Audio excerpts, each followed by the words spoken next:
Introducing the Forevermark Avanti collection. The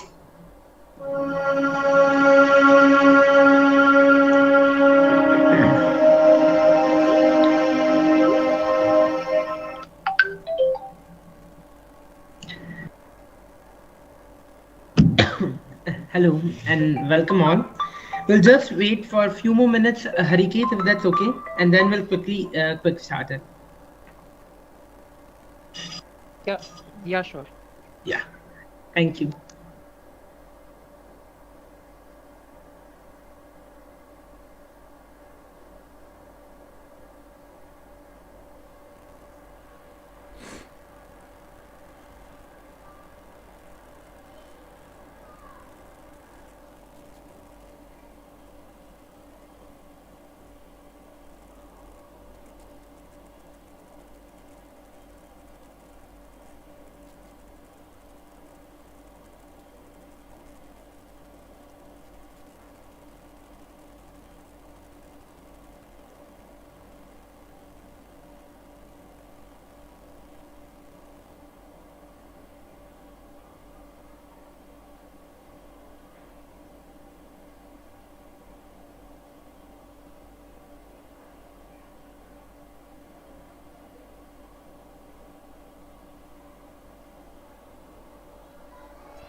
Hi guys, I hope you can see me and hear me clearly.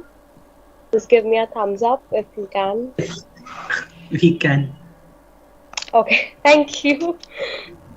So I hope you all are doing fine. Yes, and Yashasvi, Happy. looking lovely, okay? Thank you so much.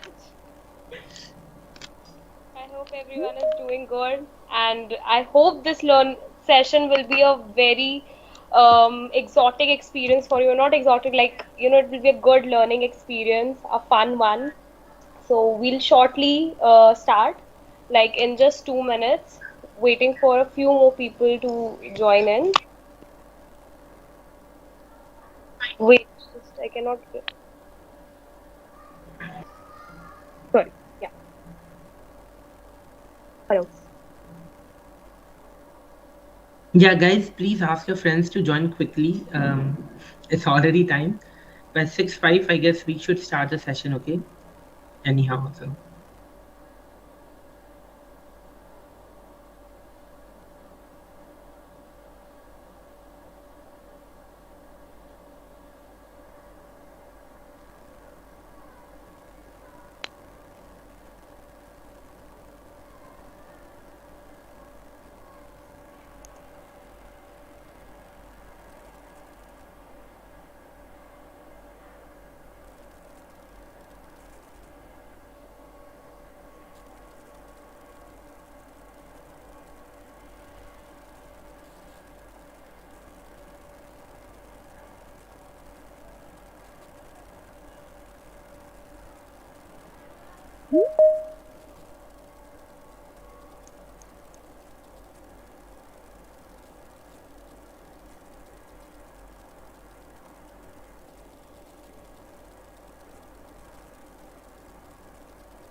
I guess Yashasvi, we can start.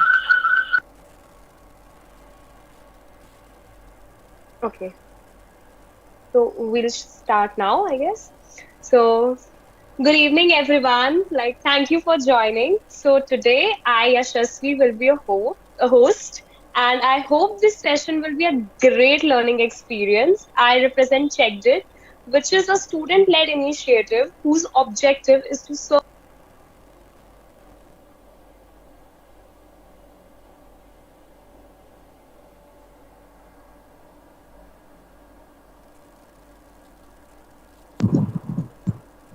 Yeah, you are muted, yeah. Yashasvi, you are on mute. Can you Yeah, please and I'm repeat? really sorry. Yeah, so I'm really sorry for that. So I'll start. Good evening, everyone.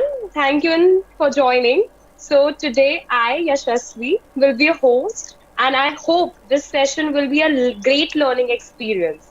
I represent Checked It, which is a student-led initiative whose objective is to serve the society and make living easier with the help of advanced technologies. This is a 2-day event to celebrate the open source and to make you all aware of the open source software like Git and GitHub. What are their uses and how they do work? We also have a fun quiz at the end of the webinar, and the winners of the quiz will be awarded with an exciting prizes. Also, currently CheckJet is looking for enthusiastic young people who want to make a difference in the society. If you're interested, the link for the same will be dropped into your chat box, and it is also available on our event website. So, without any further delay, I would like to invite today's speaker, Mr. Hariket Sukesh Kumar Seth. Harikesh is a second year undergraduate in a computer science and engineering at Vellore Institute of Technology, Chennai. He's highly interested in fields such as cloud computing, cyber physical systems, front end development, database systems, and UI and UX. He loves to contribute to open source projects in his free time and participate in ideathons and hackathons. His area of research include medical cyber physical systems, mobile cloud computing, and blockchain technology. Also, audience, there will be a Q&A at the end of the session. Kindly please keep your queries handy and they will be answered accordingly. Mr. Seth, please take over. Yeah. Thank you, Yashasvi, for that lovely introduction. I hope I'm audible and also visible. Yes, yeah, Thanks. you are. So I will start with my presentation. Okay, so before starting, so I will give a brief overview of what the session would be like. So we'll be discussing, like we'll be straightly getting into what is Git and GitHub, and then we'll have a fun discussion on what open source is and how you all could contribute to that. Because Git and GitHub is something which will take a bit of a time, and it is also like if you give more of a time in understanding that, it would be helpful for you. So we'll start with Git and GitHub first.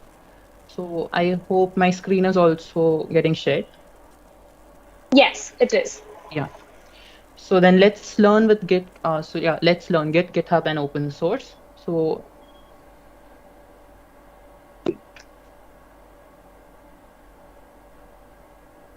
yeah, so starting with some fun things like memes and something. Unlike you're a boring person like me, you won't be finding memes on Git and something in your free time. But yeah, let's deal with it. So first situation, I need not to explain much, but it's like your friend passing something annoying on the chat when you are writing exams, and you're like, oh my God, what he's passing when we are in such a pressure of writing exams.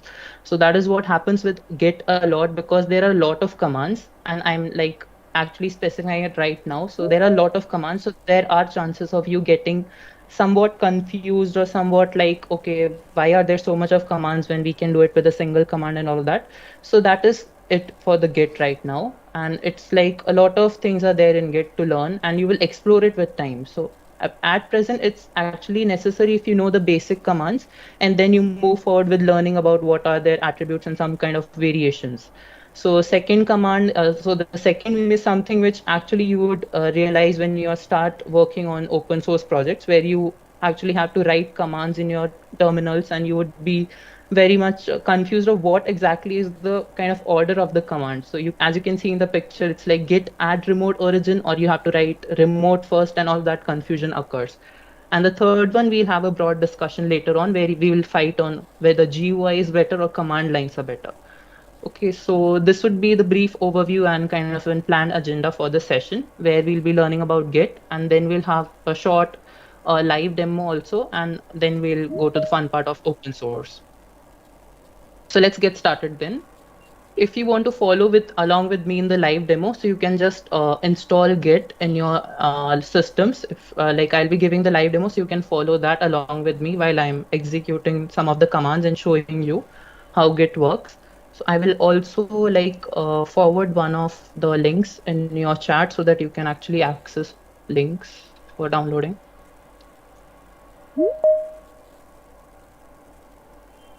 Yeah, so so a Google Docs link is shared in the chat, and you can just access it. All the links are present in there. And I have also added all the commands for the live demo as well. So you can copy and paste if you are feeling somewhat difficult to follow. So yeah, after you have like downloaded your Git in your system, you can actually run this command of Git double hyphen and version. So if any error comes, that means some error is there in your installation. You have to uninstall and reinstall. If Git version prints the Git version in your laptop, then it's perfectly installed. Great. So moving on, while you're installing, just keep it installed. Till that time, we'll have a brief kind of an introduction of what Git is exactly. So what is Git when I say? So again, like you won't have actually ever Googled of what exactly Git means literally in dictionary. So it means like a silly, incompetent, annoying, and childish person. So that is because its creator was one of the persons who was actually behind, like he was not very fond of discovering it, but he had to do it in an compulsion where he was dependent on another software. And so he only defines Git as something which is silly, incompetent, and annoying. So that is something very humble that the creator himself is defining it as that. And before starting about Git, it is exactly like defined here that Git is not equal to GitHub. It is mostly like a confusion in the beginners, absolute beginners, that Git is equal to GitHub, but it is not. If you see, GitHub is actually made up of Git and Hub. So it's very much clearly defined that it is a hub which stores Git repositories. So Git is something different, and GitHub actually serves the purpose of serving your Git repositories or hosting your Git repositories. So Git is an example of version control. So what do we mean by version control actually? So let's take it as like maintaining the history of your project. Right. So when you like work on your projects, you are working on, say, something like school result management system, or I would take something like easy project, like let's say airline management system. You're working on that, and you are like coding on it, and you're working on a feature really amazing, and then you just observe the time it's late in the night and you sleep off. Next day you wake up and you try to run that code, it shows like a lot of errors. So what do you do in that situation? When you want to go back into time and you want to go back, like you want that version of your code which was actually running, and you actually messed it up by adding some pieces of code, and then it got like messed up with a lot of errors. So that is where version control helps you, because it's not always possible that you take some kind of screenshots or save versions of your file in your laptop. Would it be feasible to actually take snapshots of 100 lines of codes or something when you have a lot of files in your laptop working on a project? It's not feasible, and we don't have such kind of softwares as well which can serve that purpose. If you see, like many people I have seen, they store their codes in Google Drive or something, but that is not something really like I like. If you tell it to a person who is actually into software development, he will laugh actually. So version control is actually helps in maintaining the history of your project. You have a specific like a history of who made the changes, what changes, and when. So you will have a clear idea of what is there in like at a specific date, what exactly changes were made, who made those changes, and what exactly did he change on that day, particular day. So yeah, moving forward then. Great.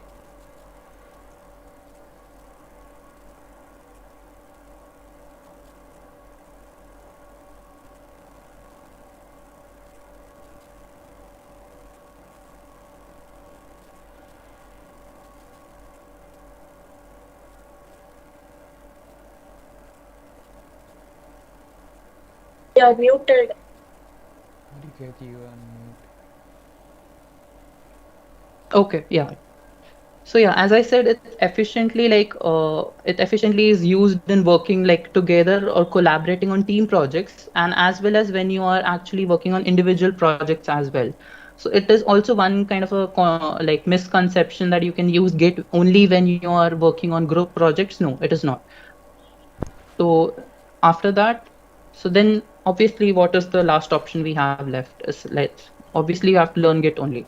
So now one of the big questions is like only Git exists as a version control system in this world? No, surely not. Obviously, we have a lot of them in the like current world where we have subversion, concurrent, like version system, all of that which is mentioned on your screens.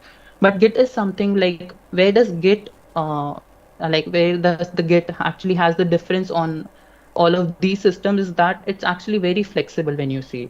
If you like get into using Git and you are like getting hold of what exactly is happening at what specific time, then actually Git is very flexible and it serves all of the purpose.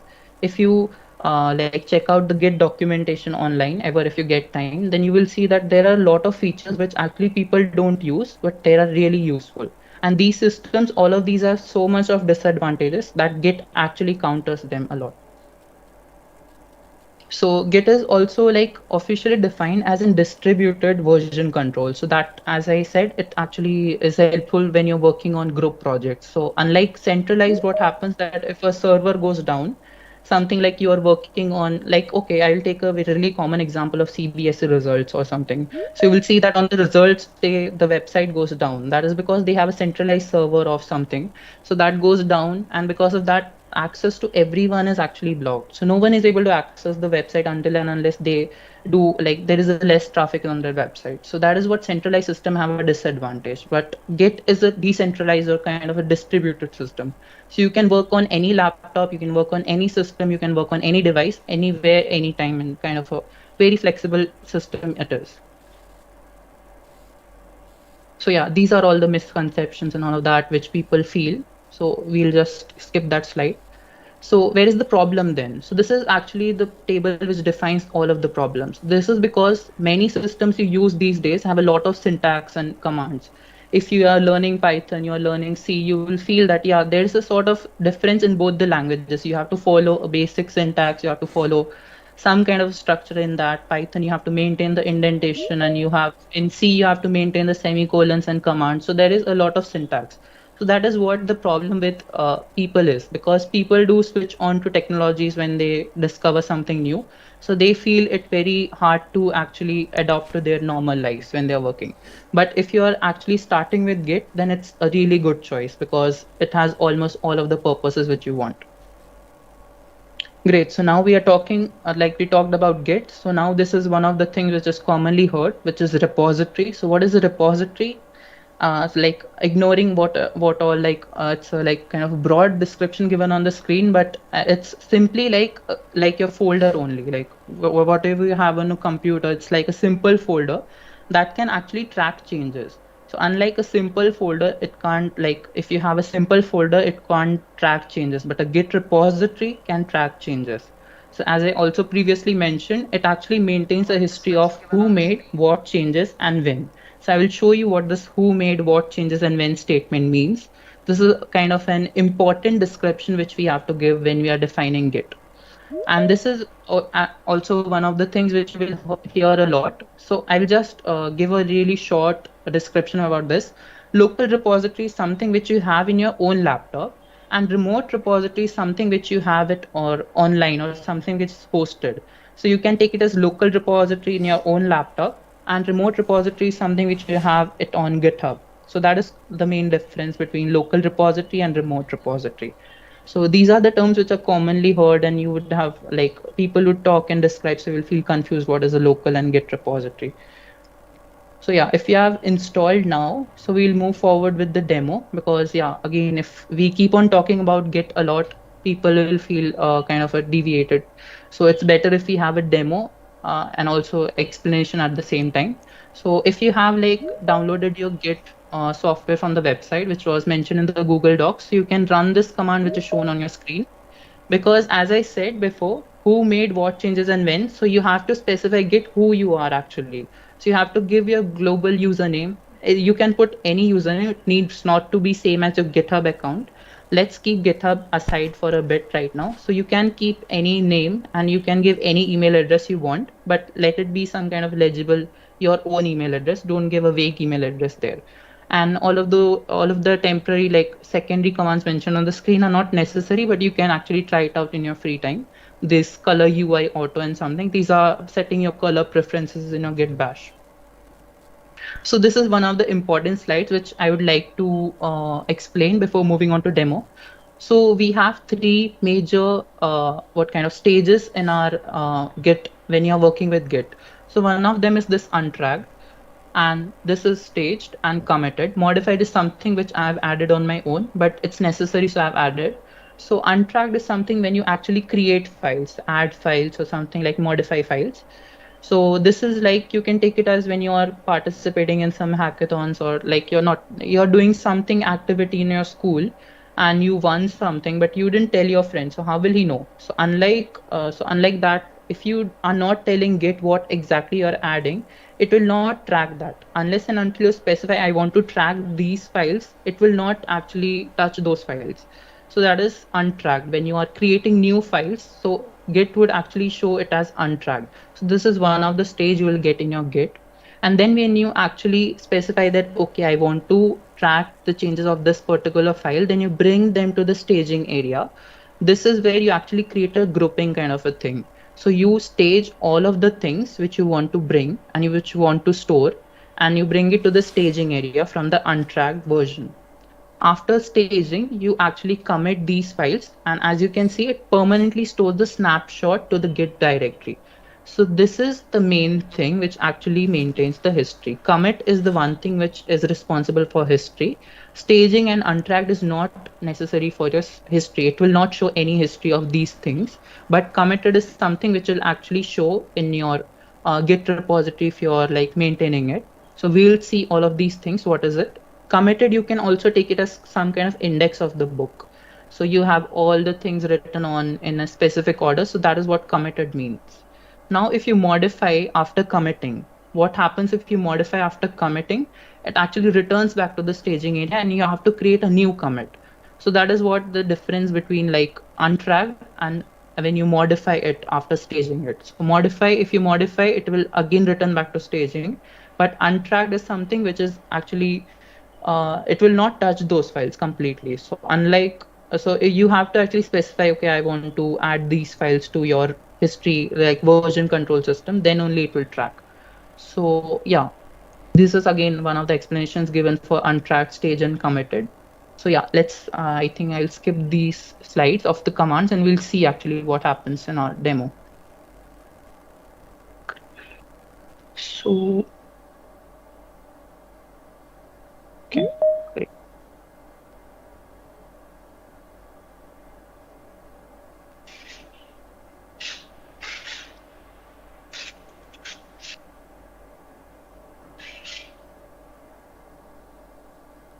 Great. So if you have installed your Git, it would be looking something like this, which is on your right of the screen.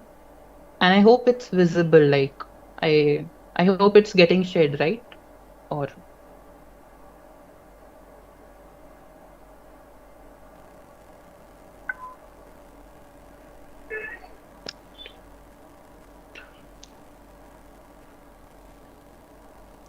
Hariket, it's visible. yeah. Okay. So this is one of the, like, I will be using this directory for doing all of the things. So as you can see in your Google Docs, I have mentioned some of the basic commands such as ls, mkdir, and cd. These are basic commands. These are not included in your Git, but these are important when you're working with your command lines and terminals. So let us do, like, I'm currently on this right side. I will increase the font if you want so that it's clearly visible. Right. So now I'm working in this folder directory of mine, and I'll just be writing ls in the git bash, which I've opened. So if I do ls, it will actually list out all of the things, all of the folders, all of the files which are there in the current directory. So you can see in the yellow, it is specified which directory I'm currently in. It is C users Hariket, and these are all the files present inside it. So when I write ls, it actually lists all of the folders, files, and almost everything which is inside the directory. Right. So now to avoid any confusions, let me make a new folder for the specific event. Let me name it as open source. And as you can see on the